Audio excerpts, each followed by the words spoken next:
അപ്പോൾ എനിക്ക് ഇയാളൊന്ന് പരിചയപ്പെടാൻ വേണ്ടി ഞാൻ പുറത്തു വരുമ്പോൾ പറഞ്ഞു 250 രൂപ പ്രതിഫലം വാങ്ങിച്ച് അയാൾ നടന്നു പോയി എന്ന് പറഞ്ഞു.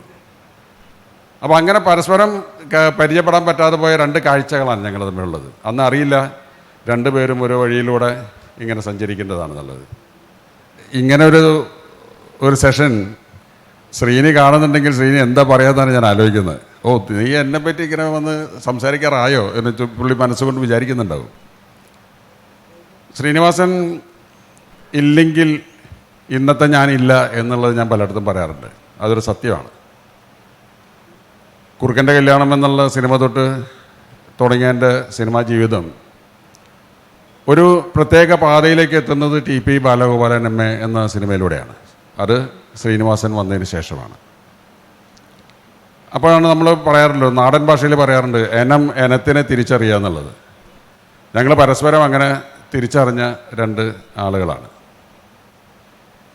ഞാൻ ആദ്യമായിട്ട് ഞാൻ ശ്രീനിവാസനെ കാണുന്ന ഒരു നിമിഷമുണ്ട്. ശ്രീനിവാസൻ എന്നെയും ഞാൻ ശ്രീനിവാസനെയും കണ്ട കാര്യങ്ങളെപ്പറ്റി ഞാൻ പറയാറുണ്ട്. ഞാൻ ശ്രീനിയോട് ചോദിച്ചിട്ടുണ്ട്, നിങ്ങൾ എന്നെ ആദ്യമായിട്ട് കണ്ടത് എങ്ങനെയാണ്? അപ്പോൾ ശ്രീനി പറഞ്ഞു, മദ്രാസിലെ കോടമ്പകത്ത് റാം തിയേറ്റർ എന്ന് തിയേറ്റർ ഉണ്ടായിരുന്നു അന്ന്. അതിനടുത്തായിരുന്നു ശ്രീനി താമസിച്ചിരുന്നത്.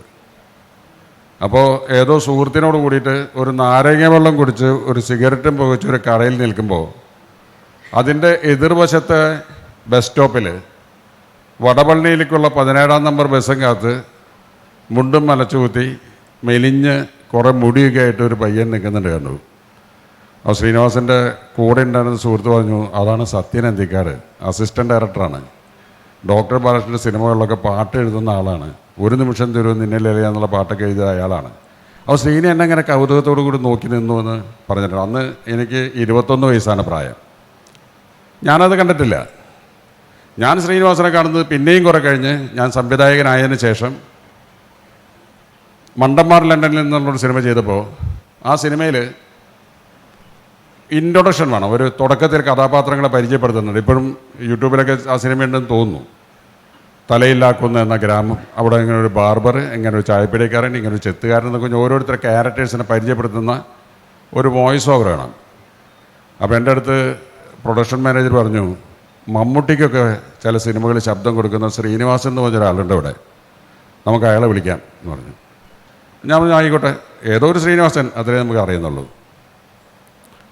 അങ്ങനെ ഞാൻ കൺസോളിൽ എൻജിനീയർ റൂമിലിരിക്കുമ്പോൾ ഡബ്ബിങ് തിയേറ്ററിലെ ഹാളിലേക്ക് സൈഡിലെ ഡോർ തുറന്ന് ഒരു ചെറിയ മനുഷ്യൻ നടന്നു വരുന്നു.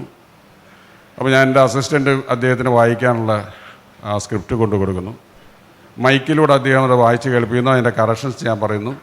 ഒരു റിഹേഴ്സൽ കഴിഞ്ഞ് ഒരു ഫസ്റ്റ് ടേക്കിൽ തന്നെ പെർഫെക്റ്റാണ്. ഞാൻ എങ്ങനെ ആഗ്രഹിച്ചോ അതിനേക്കാൾ അപ്പുറത്താണ് ആ ശബ്ദം വന്നത്. ഞാൻ ഓക്കെ പറഞ്ഞിട്ട് ഞാനത് 2 തവണ കേട്ട് കഴിയുമ്പോഴേക്കും അയാൾ പുറത്തുപോയി. അപ്പോൾ എനിക്ക് ഇയാളൊന്ന് പരിചയപ്പെടാൻ വേണ്ടി ഞാൻ പുറത്തു വരുമ്പോൾ പറഞ്ഞു 250 രൂപ പ്രതിഫലം വാങ്ങിച്ച് അയാൾ നടന്നു പോയി എന്ന് പറഞ്ഞു. അപ്പോൾ അങ്ങനെ പരസ്പരം പരിചയപ്പെടാൻ പറ്റാതെ പോയ രണ്ട് കാഴ്ചകളാണ് ഞങ്ങൾ തമ്മിലുള്ളത്. അന്ന് അറിയില്ല രണ്ടുപേരും ഒരു വഴിയിലൂടെ ഇങ്ങനെ സഞ്ചരിക്കേണ്ടതാണെന്നുള്ളത്. പിന്നീട് TP ബാലഗോപാലൻ MA എന്നുള്ള സിനിമയുടെ ഒരു ആശയം മനസ്സിൽ തോന്നിയപ്പോൾ മുത്താരംകുന്ന് പിയോ എന്നുള്ള സിനിമ കണ്ട് അതിലെ ഡയലോഗ്സ് കണ്ടിട്ട് ഞാൻ അതിശയിച്ച് പോയിട്ടുണ്ട്. സിബി മലയൻ്റെ പടം.